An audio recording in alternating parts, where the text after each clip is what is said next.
tubwira abantu ko bagomba guhindura imyumvire ntibumve ko producer mwiza ari uri muri Kigali ntibumve ko director mwiza ari uwi Kigali ntibumve ko TV show zirenze ari zo muri Kigali no mu ntara birashoboka w'ikintu nababwira buriya ngewe nuko mbibona cyane ndetse ko atanange ugene ari uko mbibona uko abantu benshi bayibona ngewe abantu benshi producer benshi barenze nagiye mu nabo na bavanara rebye ko like muri minsi turimo dufite umuproducer wa mbere mu Rwanda ni Element like iyo example nabahereza ko Element no umuproducer mbere dufite mu Rwanda kandi aturuka inaha iwacu wenda niba ubwiza amahirwe yo kuba ubonye iyi video ikintu nge nakubwira ni ukudacika intege niba uri mu musician kora music utiteye ku magambo y'abantu bandi bo hanze kubera ko music bisaba urukundo music ni gukora music yo ukunda n'urukundo ukirangiza amagambo imenshi y'abantu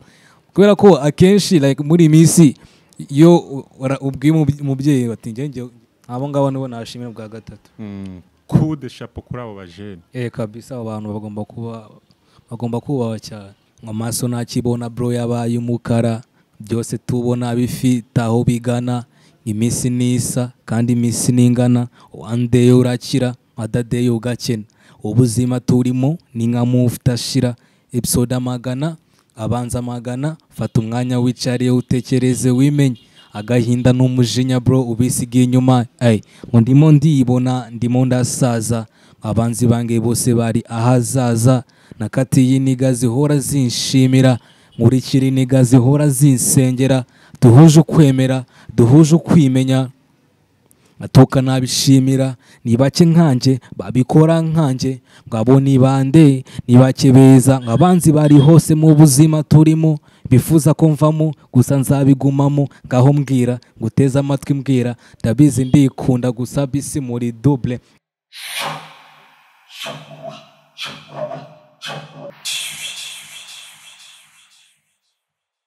reka nanone ngushimire kandi ngo ikaze ukomeje gushyira Sade TV reka nanone ngusuza ari wose urereye mu Rwanda abari mu mujyi wa Kigali amajyaruguru amajyepfo iburasirazuba ndetse n'iburengerazuba tutibagiwe n'abari muri diaspora nyarwanda mwese turabashuje kandi tubahaye ikaze kuko bimwe uyu munsi nanone kuri Sade TV twongeye twakira umutumirwa ntambwe ari mushya reka atangira bibwira let's get it.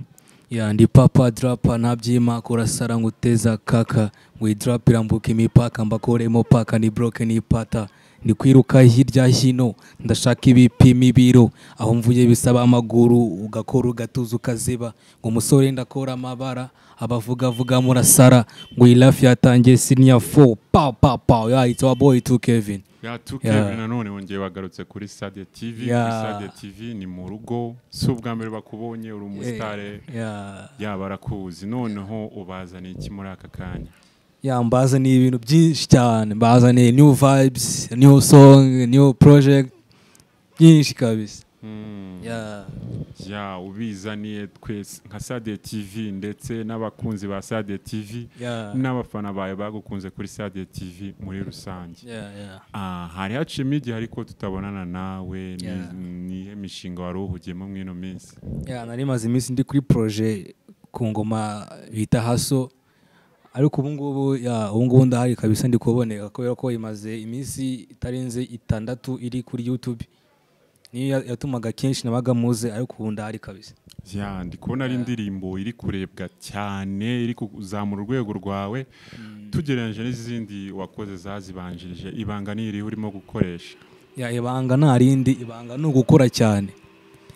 ugukora cyane guhereza umwanya ibikorwa byawe no kudacika intege iyo projet yitwa Haso ni projet imeze ute wasobanura gute irango manje bita Haso ni indirimbo nagendeye bitewe na life yanjye nkuko name ibivuga byonyine ni Hasoling tu ni indirimbo nakuriye abantu b'imihanda abantu babona ko life yanze bakiheba indirimbo nakoze kubera impamvu nyinshi impamvu z'abantu ku mihanda abantu benshi bafite ibibazo life abantu bose muri rusange abantu bose bayisangamo kabisa twibutsa abantu ko hano duherereye kuri aho Black Label Studio ikorera ndetse na Focus Studio.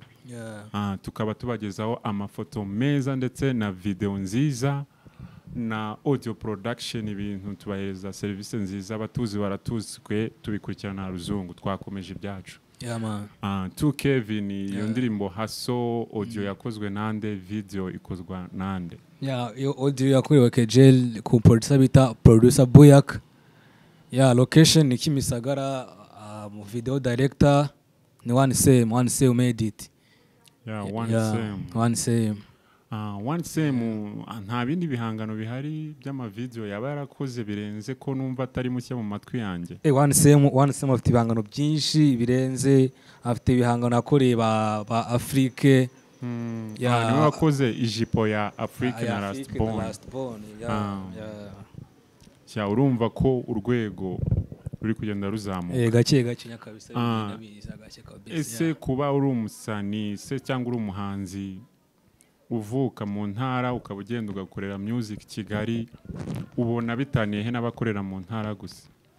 Njyewe impamvu nzamuka sometime nkava iwacu nkagenda hakurya nuko mfite indirimbo nakoreye hano iwacu, indirimbo zirenga 2 nakoreye inanga. No kuvuga ati njyewe wundi ndukora music shako ahantu hose magera tu. Ntago ngiye nshaka gukora music location imwe idahinduka, mba ngenda reba ahantu hose, genda kuko abahanga ba music ba producer ni benshi cyane bafite ideas zirenze. Ntago rero wagafungira ku producer umwe, abisaba ko ahantu hose ugenda washaka tukareba aho mwabihuza mugakora ikintu kizi. Wumva ko ari ibintu byiza cyane, ni ngombwa kuva mu bumenyi ahandi. Wanarije entertainment yo mu ntara nkaha i Rusizi ukayigereranya n'i Kigali, uri kubona bimeze bite mu y'imyaka? Muri kino gihe turimo entertainment yani Rusizi uko nayibona kura ko tugereranya n'ibihe byahise kugira ngo byahise. Ngewe ndebye giti cyane nuko ngiye mbona abavantara niko babita cyane abantu mu mbiji. Abavantara nibo benshi, nibo turi kuzamura population y'umuziki cyane mu Rwanda.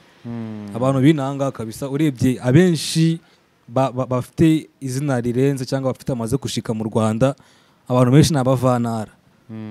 Urebye kabisa nuko nabivuga. Tubwira abantu ko bagomba guhindura imyumvire, ntibumve ko producer mwiza ari uri muri Kigali, ntibumve ko director mwiza ari uwi Kigali, ntibumve ko TV show zirenze ari zo muri Kigali, no mu ntara birashoboka. Wikintu nababwira buriya ngewe nuko mbibona cyane, ndetse ko atanange ugenda ari uko mbibona, uko abantu benshi bayibona. Ngewe abantu benshi, producer benshi barenze nagiye mu nabo na abavantara. Urebye ko like muri minsi turimo dufite umuproducer wa mbere mu Rwanda ni Element. Like iyo example nabahereza uko Element ni umuproducer mbere dufite mu Rwanda kandi aturuka inaha iwacu. Bose ba Nesbeat bande bose. Ni kuvuga ati ngo nago gukora music nago bireba location. Music ni talent. Music ni impano, music nago ari location. No kuvuga ati ngo iyo ufite impano yawe, urumva ufite impano yawe ukora ushira imbaraga byose unasenga cyane, nta kitashoboka. Nta kitashoboka. Tu Kevin, ibutsa badukurikiye YouTube channel yawe uko yitwa, ndetse na social media platforms zawe. Imboga zange zose isina ni rimwe. Kuri YouTube ni Tu Kevin official, Instagram ni Tu Kevin official, TikTok ni Tu Kevin official, Facebook ni Tu Kevin official, imboga zose za X zose kabisa. Ni ibintu byiza, bagereho baguhe support, bakuzi mwakoze subscribe kuri Sade TV, munyarukire no kuri channel ya Tu Kevin, naho mukoreho subscribe, like, comment, ndetse ntimwibagirwe na share mu gihe mukunze ibintu dukora. Tu Kevin, nyuma ya iyo ndirimbo Haso ikunzwe mu iyi minsi, uri kuyihe move, niye projet yindi wifuza guhita ikurikiraho kugira ngo ukore ibintu biri kuri standard iri hejuru y'iyo projet Haso? Like nge gahunda afite muri projet nuko projet nishaka kwikorana n'umu Afrobeat. Umuhanzi w'umu Afro. Ni nkande urimo urapropose? like muri iyi minsi ndi gupropoza abahanzi babiri nshaka gukora bang ebyiri. Umwe ni umuproducer muramuzi, uretse ko niyo bang iri muri studio, bamwita Fanta.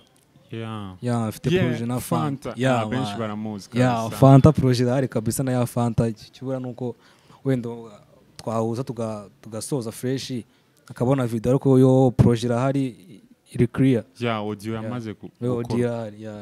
Byiza cyane. Urumva ko ari ibintu bikomeza kugenda bigenda neza. No kugenda gake bizamuka kabisa.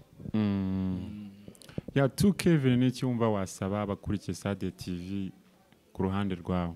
Iyo ikintu numva nabasaba, ndabizi ko abantu benshi badukurikirana gutyo twakoze ibiganiro, n'abantu benshi baba bafite impano zitandukanye. Abenshi bari nk'abahanzi, bari nk'abakomedian, ariko baba barabuze ukuntu bagaragaza impano zabo. So ikintu nge nababwira, wenda niba ugize amahirwe yo kuba ubonye iyi video, ikintu nge nakubwira ni ukudacika intege. Niba uri mu musician, kora music utiteye ku magambo y'abantu bandi bo hanze, kubera ko music bisaba urukundo. Music ni gukora music ko ukunda n'urukundo, ukirengagiza amagambo menshi y'abantu, kubera ko akenshi like muri imisi iyo ubwiye umubyeyi bati ngiye kwibera umuhanzi physically, atako avuga ati biranze umwana wanjye yarananiye, agiye kuzajya nywa itabi, ni byinshi bibi cyane bajya bavuga. Ikintu nababwira rero ni ukwemera bagatamba kimwe cya kabiri cy'umubiri wabo, cyangwa navuga ko kimwe cya kabiri cy'ubugingo cyangwa cy'imyifatire yabo, bakora ikintu bakunda. Kubera ko ikintu cyose gikora ugikunda kirashoboka cyane kabisa. Kirashoboka. Ababyeyi nibahindura imyumvire, umve ko music ari akazi keza gashobora gutunga umuntu. Tujya za Nigeria tukabibona, Burayi, Amerika, ugasanga umuhanzi ari ku rwego rwiza. Dufashe ba Burna Boy, ni benshi cyane, barondore barabazi. Ninde muhanzi ufata icyitegererezo mu Rwanda? Abahanzi fatira icyitegererezo ni babiri. N'uwo bita Bruce the First, na Kivumbi. Bruce the First mukundira iki? Bruce the First mpamvu mukunda, Bruce the First ni umuhanzi uririmba ibintu nawe wumva bikakwigisha. Ni vibes, navuga ko ari vibes umuntu wese yisangamo. Buriya muri iyi minsi twe dushaka gukora umuziki uri international, naho dukeneye gukora umuziki uzumva 2 week, urumva 2 week kati ko usiba amatwi yawe, ko dukeneye wa muziki utwigisha. Utwigisha. Mpamvu Bruce the First indirimbo yose aririmbye ni indirimbo birimo ubutumwa, iba irimo inyigisho nyinshi cyane, iba ituma abantu benshi biyakira bakayumvamo ibintu byinshi. Mpamvu uriya mujene mukunda kabisa, ni umuntu wicara hasi agaheza time, agafata beat akandika kabisa, kubona ko yabihaye time. Noneho nani Kivumbi King naho ni the same. Ni the same, bose ni bimwe. Ese ko dukorere balance durebe mu bahanzi b'igitsina gore n'igitsina gabo, use rubanyuramo bose. Mu b'igitsina gore ubona ari bande bari kuri standard nziza? Mu gitsina gore mu Rwanda navuga ari umupeti bita D-Lac. Peti bita D-Lac hagaze neza muri rap. Peti bita D-Lac hagaze neza. So muri R&B umuntu mba mbona umereza indirimbo nkumva cyane nkazikunda. Ni Knowless, uretse ko muri iyi minsi ameze nk'atakiduha indirimbo za danje, ariko Knowless nawe aduheza indirimbo zituma hari situation urimo, iyo ndirimbo ikaza iguhumuriza cyangwa ikaza ikubaka tu. That's why Knowless ari mu bahanzi cyane nemera kabisa. Ese 2Kevin nkawe nk'umuhanzi ukorera mu ntara Rusizi, ukaba wakomeza ugakorana na Kigali, ubona ari iyihe myumvire iri mu bahanzi bakorera ikwiye guhinduka? Imyumvire nakura mu bahanzi, mu abo bahanzi? ikintu cyo nabakuramo nuko muri iyi minsi turimo hari ikintu kamaze kujya mu bantu benshi, ni ukuvuga ati ngo nimba ashaka gukora ingoma irenze ni ugushaka ahantu harenze, urumva. ubona ari ibiki bisabwa kugira ngo umuhanzi abashe kuba icyamamare? ikintu cya mbere nabona gisabwa kiba gikenewe cya mbere ni talent. Talent. Kose buriya tala irahagije yonyine cyangwa hari ibindi bikenera biyunganira? Then nge navuga ko nyuma ya talent haza amahirwe. Amahirwe. Noneho hakata haza last one icyo bita amafaranga. Ibiceri. Nabaye bahanzi ubona bashobora kuba baramamaye ari amahirwe biturutse? Abantu bama kubera amahirwe nafata nge ntago najya kure y'abantu biwacu. Like nafata Young Zaki ni umu upcoming ni umuraperi uzamutse, afite talent, afite amahirwe. So Young Zaki ntawe utamuzi, ntawe utazi Motari. Ntago waturirimbira akantu gatoya kugira ngo n'umuhinzi wibereye hirya ahita amenya Motari uwo ari we? Okay, muri fone witwa Motari. Inshuti zikuzi nka Motari. Uwo ni umuhungu wanjye, ni umujene urimo neza kabisa. Umujene ukora freestyle, life Rafiki freestyle. Ni indirimbo ziba zumvikana, zifite na message, zifite na meaning kabisa. 2Kevin, noneho hari abantu batajya bamenya ko buriya Young Zaki turi mu bantu bamubaye inyuma kugira abashe kuba yagira hari yageze. Abo bantu bababwira iki? Abantu batabizi ko Young Zaki aho ageze hari itafari ryacu twashyizeho kuri Sadia TV, wamubwira iki? Wababwira iki abo bantu? Abantu babwira yuko nkuko nababwiye ubwa mbere, nabwiye ati ngo ahantu hose nukugerageza ugashikayo. Kako Young Zaki ni umuntu w'inahanga ariko akaba yaravuye iwabo akaza mukahanga mugakorana. Urumva ko hari igitambo mwatanze wenda kugira ngo zimwe muri video afite zibe zabaye trend mufitemo uruhare. Ikintu nababwira rero ni ukwegera Sadia, kuko ubundi iyo twageze kuri Sadia TV, like Sadia TV, The Wife TV, na ahantu heza wagaragariza impano yawe. Ni mu rugo. Hari abareba, hari abahanzi cyangwa abantu bafite impano zitandukanye ubu usanga bitinya bavuga ngo kuri Sadia TV ngo bashobora kungora, ngo banyima interview. Bakwiye gutinyuka bakumva ko twebwe tuje gufasha impano. Impano by'umwihariko izo mu ntara. 2Kevin, twigarukiye kuri music yawe. Nabaye bantu bagufasha muri music ushobora gushimira cyangwa se wifuza gushimira? Njyewe nta muntu nashimira bwa mbere uretse mama. Ni mere, kubera ko niwo muntu wa mbere no kuba ndi umuhanzi no kubera mama. Impamvu navuga ati umuntu wa mbere nashimira ni mama, kubera ko mama niwe muntu nyumva, umuntu umfacilita, niwo muntu umereza time akamubwira ati ngo nari bikora kino na kino. Ni impamvu ndahangaraye nta kubera mama. No kuba ndi umuhanzi ni kubera mama, kuba ndi 2Kevin ni kubera mama, kuba ndahangaraye nta kubera mama, kuba nambaye neza gutya ni kubera mama. Urumva, kuba mfite umusatsi mwinshi nk'uyu ni kubera mama man, sibyo? No mpamvu ikintu cya mbere ni njyewe umuntu wa mbere ngomba gushimira ni mama wanjye. Mama ndetse n'abamama bose aho bari. Mama. Kubera iki mama wawe umugarutseho cyane muri iki kiganiro? Impamvu mugarutse cyane nuko mama ndamukunda cyane pe. Bitewe n'akamwenyu mbona ufite ashobora kuba gushyigikira muri music. Mama arashigikira cyane kabisa. Ni umuntu bayifuza kubona hari projet nakoze runaka ikanshimisha. Ni umuntu bayifuza kubona nambaye headphone ndi kuririmba. Ni umuntu bayifuza kubona nicaye muri salon mfite ikaramu ndi kwandika indirimbo.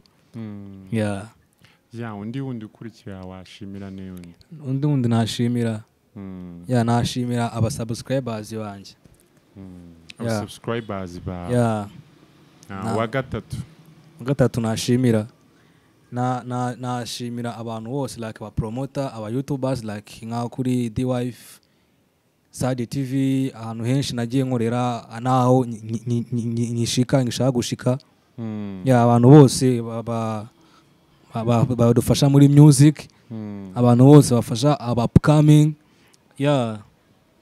abo ngabo nibo nashimira bwa gatatu coup de chapeau kuri abo bajene kabisa abantu bagomba kubaho cyane to Kevin hari ibindi bintu nshaka ko tugarukaho hari competition uheruka kwitabira ndifuza ko twazivugaho competition bayita iStar competition yari kuba live ku Izuba TV ni competition yarimo abahanzi benshi bavana uretse ko mu ntara ninjye gusa ari urimo uvina hangaha urumva ko ari ikintu gikomeye cyane ninjye wavuye inaha i Rusizi ninjye wavuye i Rusizi Nyamasheke ndakeka ntawe ninjye gusa wavuye inaha i Rusizi muri iyo competition abandi bose bari abakejel Rwamagana Butare za Muhanga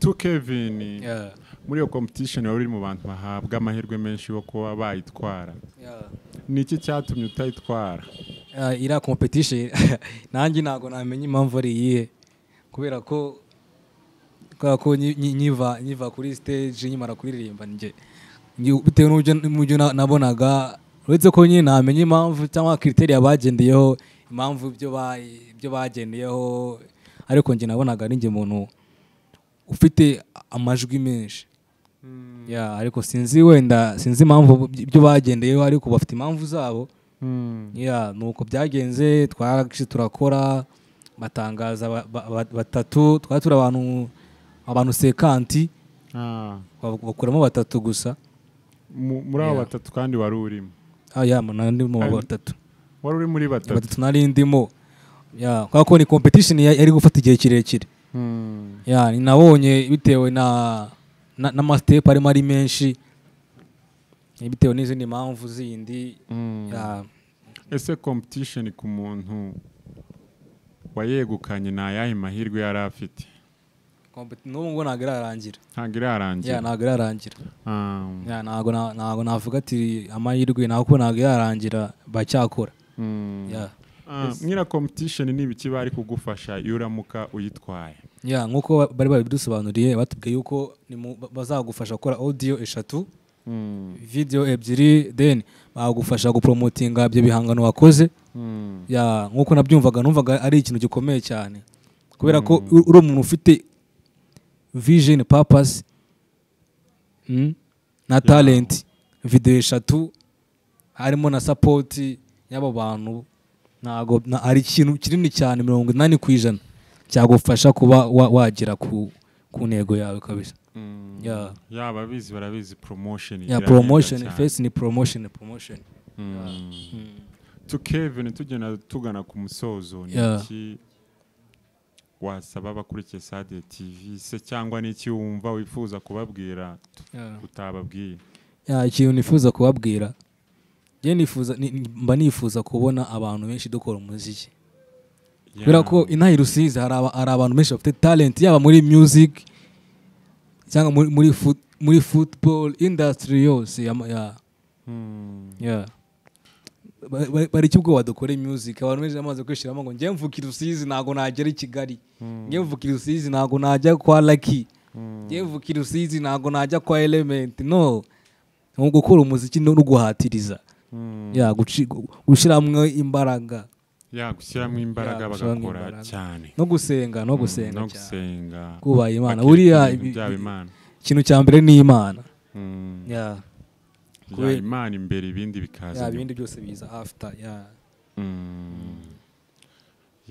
to Kevin ririmba haso se cyangwa haso uyumvishe abakurikiye Sade TV tugana ku musozo let's get it amaso nakibona bro yabaye umukara byose tubona bifite aho bigana, iminsi nisa kandi iminsi ningana, one day urakira other day ugakena, ubuzima turimo ni nka move tashira, episode amagana abanza magana, fata umwanya wicariye utekereze wimenye, agahinda n'umujinya bro ubisigiye inyuma, ngo ndimo ndibona ndimo ndasaza, abanzi bange bose bari ahazaza, nakatiye iniga zihora zinshimira, nkurikira iniga zihora zinsengera, duhuje ukwemera duhuje ukwimenya, atuka nabishimira, ni bake nkanje babikora nkanje, ngabo ni bande ni bake beza, ngabanzi bari hose mu buzima turimo, bifuza ko mvamo gusa nzabigumamo, ngaho mbwira nguteze amatwi mbwira,